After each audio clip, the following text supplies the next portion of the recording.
फतह अल white house के बाद पाकिस्तान अफवाज का क्या रद्द अमल होगा ईरान को लेकर, और आईएसआई की बड़ी नाकामी, 2/3 से जजेस ट्रांसफर केस को सही करार दे दिया गया। वो 2 कौन थे? 3 तो संभाले गए थे। लेट अली शो यू के इस एपिसोड में आप सबको खुशामदीद। Do like, subscribe and share this content. बात आज सोचा कि थोड़ा लाइट हार्टेड, थोड़े मजाक से शुरू की जाए, मगर ये मजाक की कोई बात नहीं है। इजराइल और ईरान के दरमियान जो जंग है वो खित्ते में फैलेगी, और ट्रंप की नीयत अब सामने खुल के आ गई है। ना सिर्फ ट्रंप की बट स्टीव विटकॉफ की भी, जो उनके प्राइमरी एक तरीके से स्पेशल ऑनवॉय इराक, यूक्रेन और अब ईरान के ऊपर भी मौजूद हैं। उनका किरदार बहुत मशकूक है, और उनकी जो हरकतें हैं हाल ही में, स्पेशली जो वर्ल्ड लिबर्टी फाइनेंशियल में उनके बेटे का किरदार है ट्रंप के बेटों के साथ मिलकर, तो ये एक मिली भगत है कि जी खाओ पियो ऐश करो, मौजा करो और जंग करो, और जंग का फायदा भी उठाओ। अब जंग तो हो रही है, और जंग के अंदर जो लेटेस्ट बराज आया है उसके अंदर बहुत वाजे हो गया है कि इजराइल और अमेरिका ने एक मिस कैलकुलेशन की थी, और उस मिस कैलकुलेशन के बायस अब वाजे है कि इजराइल के ऊपर अटैक्स और टेल अवीव के जो हालात थे, अब ये जो सदर्न इजराइल बशीबा के एरिया के अंदर जो कमांड एंड कंट्रोल सेंटर को भी अटैक किया गया है, अस्पताल भी एक थोड़ा उसको नुकसान पहुंचा है बहुत हद तक। बहुत बड़ा ब्लास्ट था ये दिमोना बशीबा के अंदर, और अब ईरानी एक और ऑर्डर इशू कर रहे हैं कि वो दिमोना न्यूक्लियर फैसिलिटी, जो इजराइल की सबसे प्राइमरी न्यूक्लियर फैसिलिटी है, इजराइल के पास याद रखें कि तकरीबन 200 के करीब तक न्यूक्लियर वॉरहेड हो सकते हैं, तो अब ईरानी कह रहे हैं कि हम दिमोना को टारगेट करेंगे। एक अच्छा निजाम तो नहीं हो सकता इजराइल के लिए। बहुत कोशिश कर रहा है इजराइल कि किस तरीके से ये जो हमले हैं इनकी फुटेज, इसकी वीडियो बाहर ना आए, मगर अब तो जो off the coast of Israel tanker खड़े हुए हैं, हिंदुस्तानी टैंकर, वो भी वीडियोस बना के शेयर कर रहे हैं। टेल अवीव के अंदर से वीडियोस आ रही हैं कि जी ये हो रहा है, आप देखेंगे आप कितना नुकसान हुआ है। अब इजराइल के पास बहुत बड़ी ताकत है, उसके पीछे खड़ी अमेरिका, और अमेरिका के अंदर जो मुनाफिकों का टोला है, ट्रंप जो अपने जो लोग जंगबंदी चाहते हैं उसकी हुकूमत के अंदर, तुलसी गैबार्ड जैसे, उनको साइडलाइन कर रहे हैं। इनफैक्ट ये कह रहे हैं कि डायरेक्टरेट ऑफ नेशनल इंटेलिजेंस को खत्म ही ना कर दिया जाए रद से। तो ट्रंप ने तो अपने रंग दिखा दिए, और उसके रंगों के अंदर रंगे हुए हैं स्टीव विटकॉफ भी, मार्को रूबियो भी, और दीगर लोग जो जंग चाहते हैं, जो चाहते हैं कि ये नियोकॉन एजेंडा जो है ये फैले। और इस सिलसिले में उन्होंने 18 जून को तलब किया, 17 जून को तलब किया पाकिस्तान के सिपह सालार नंबर 1 जनरल आसिम मुनीर को, और लंच का मेन्यू भी सामने आ गया है। मगर मेन्यू से ज्यादा इंपॉर्टेंट उस लंच के अंदर कौन शामिल था? मार्को रूबियो ट्रंप की तरफ से, खैर पहले पाकिस्तानियों की तरफ से जनरल आसिम मुनीर, और पाकिस्तान के नेशनल सिक्योरिटी एडवाइजर और इंटेलिजेंस चीफ, दोनों ये टाइटल्स एक ही बंदे के पास हैं, जनरल आसिम मलिक एक तरफ। दूसरी तरफ जो रीड आउट अभी आया है उसके अंदर ये नजर आ रहा है कि मार्को रूबियो, डोनाल्ड ट्रंप और स्टीव विटकॉफ, जी स्टीव विटकॉफ के बेटे जैक से भी मुलाकात हुई है, आर्मी चीफ की, पाकिस्तान में क्रिप्टो के हवाले से, क्रिप्टो काउंसिल बनाने के अंदर ये बिलाल बिन उमर या what ever this guys name is, इसको भी इनिशिएट किया गया है। तो अंदर की बात ही है। अब डिस्कशन के अंदर वो बातें तो नहीं हो सकती कि वो आसिम मलिक भी बैठा हुआ था से कि जी क्रिप्टो का क्या करना है, माइंस एंड मिनरल्स का क्या करना है।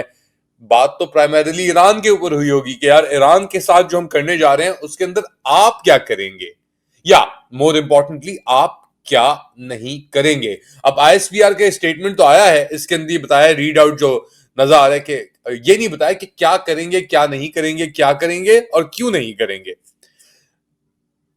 اچھا اس سلسلے میں ایک اور انٹرسٹنگ ایک اسٹیٹمنٹ آیا ہے, وہ بھی آپ کو میں دکھا دیتا ہوں کہ وہ اسٹیٹمنٹ کیا کہہ رہا ہے.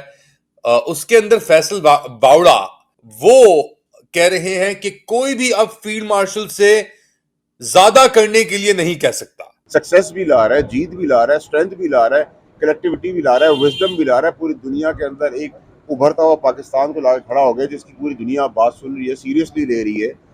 تو ہمیں اور کیا چاہیے؟ پاکستان اس کا بیسٹ بینیفٹ اٹھا رہا ہے, اکنامکل فرنٹ پہ اٹھا رہا ہے, ڈیفنس فرنٹ پہ اٹھا رہا ہے, وار فرنٹ میں اٹھا رہا ہے. مودی کو تباہ اور برباد کر دیا ہم نے. آپ اتنی بڑی لیڈ سے آگے جا رہے ہیں, اس سے زیادہ آپ آرمی چیف سے کیا ایکسپیکٹ کر سکتے ہیں؟ جنرل عاصم منیر پاکستان کی معیشت کو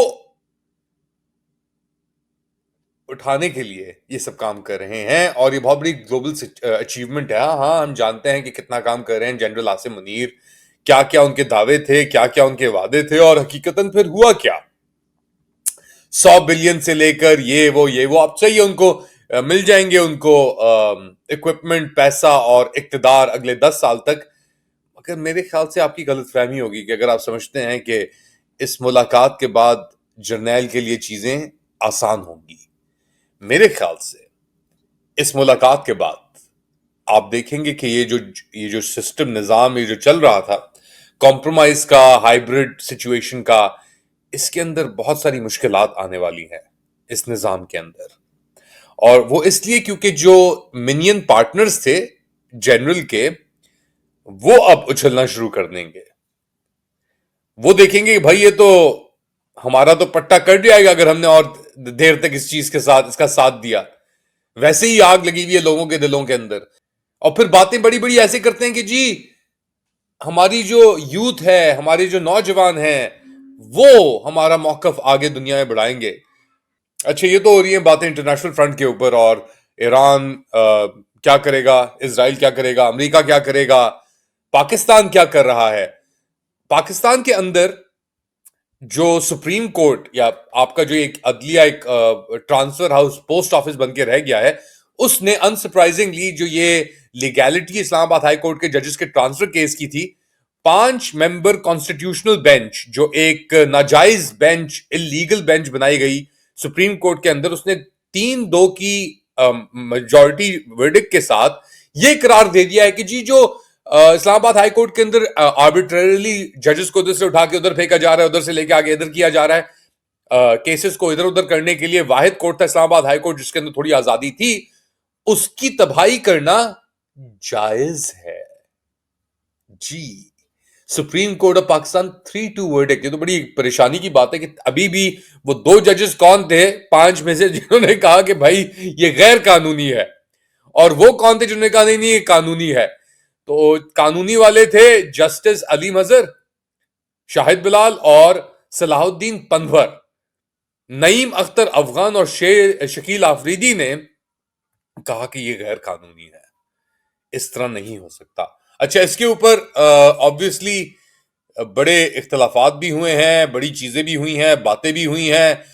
ایک طرف یہ چیز چل رہا ہے, یہ والا کیس ججز ٹرانسفر کا, اب آپ جانتے ہیں کہ کیا یعنی کیا ججمنٹ ہوگی, کیا ہوگا, کیا ٹوپی ڈرامے چل رہے. کوئی یہ آربیٹریلی ججز جو ایک کیس کو سن رہے ہیں پتہ نہیں کب سے, ان کو اٹھا کے ٹرانسفر کر دینا مڈ کیس. لاجکلی آپ کو یہ سمجھ آتی ہے بات؟ اور آپ اور میں تو جج اور لائر بھی نہیں ہے. خیر ناٹ ٹو سے پاکستان کے اندر لائرز کا حال ہم جانتے ہیں, سب پیسے کے پجاری ہیں, اور پیسہ جب آتا ہے تو آئین قانون یہ سب چیزیں بات کی بات ہے. یہ کیس تو بڑھ گیا, اس کا ورڈکٹ جو آنا تھا ایکسپیکٹڈ وہ آ گیا. اب یہ ایک 11 جج بینچ سپریم کورٹ کے اندر یہ ریویو پٹیشن سن رہے ہیں کہ جو ریزرو سیٹ کیسز ہیں جس کے اوپر ایک اور ڈاکہ مارنے والے ہیں یہ بہت جلدی, اور اس کے اندر ایک بیک اینڈ فورتھ ہوئی ہے سلمان اکرم راجہ اور جسٹس مسرت ہلالی, یہ خاتون. مگر سلمان اکرم راجہ بالکل صحیح آ کے گرا ان کے اوپر, اور یہ کیس دوبارہ 9:30 بجے آج صبح جمعے کی اس کی سماعت ہوگی, کنٹینیو ہوگا. پہلے سنیں یہ جو ایکسچینج ہوا ہے, یہ بڑا ایک انٹرسٹنگ ایکسچینج تھا سلمان اکرم راجہ اور مسرت ہلالی کے درمیان. کیا بات ہوئی, کیسے ہوئی, ملاحظہ کریں. کمپلیٹ کریں پھر اس کو ختم کرتے ہیں. 20 پڑھ لیں, چھوڑنا 20 Choosing a candidate for general seats and the seats reserved for women and non-Muslims is one of the fundamental rights of an electorate. Fundamental rights. Your ladyship had asked whether voting is a fundamental right or not. That's the question. I got a very good reply from your on social Yes. media.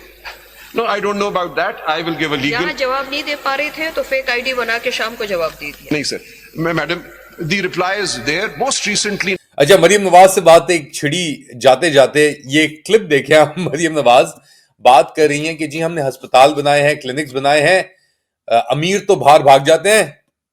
सुने में बात करते हैं. Nawaz Sharif medical district बनाने चाह रहे हैं जिसके अंदर 15 से 20 नए अस्पताल बन रहे हैं गरीब लोगों के लिए, जहां पे तमाम उन इमराज का इलाज होगा जिन इमराज का इलाज पाकिस्तान में नहीं है, और उसके लिए गरीब, अमीर तो बाहर चला जाता है, गरीब जो है वो इलाज के बगैर तड़पता तड़पता जान दे देता है. चोर की दाढ़ी में तिनका. जब अपने ही अब्बू फरार हो जाएं कि पाकिस्तान के अंदर मेरा कोई इलाज नहीं कर सकता, तो फिर ये ऐसी बातें निकल ही आती हैं. ये अपने अब्बू के बारे में बात कर रही थी क्या आप, मरियम? पापा की परी? Who knows, right? Who knows? क्या चलता है इनके दिमाग में, क्या चलता है उन लोगों के दिमाग में जिन्होंने इन्होंने लगाया है और अभी तक बर्दाश्त कर रहे हैं, और क्या वो बर्दाश्त करते रहेंगे? उस लंचन के बाद शायद मेरी शादी का ख्याल दिल में आया है, इसीलिए ट्रंप ने मुझे खाने पे बुलाया है. आप लोग क्या समझते हैं क्या हो रहा है? बताएं मुझे कमेंट सेक्शन के अंदर. Do like, subscribe and share this content. अपना ख्याल रखिएगा. अगली बार तक अल्लाह हाफिज.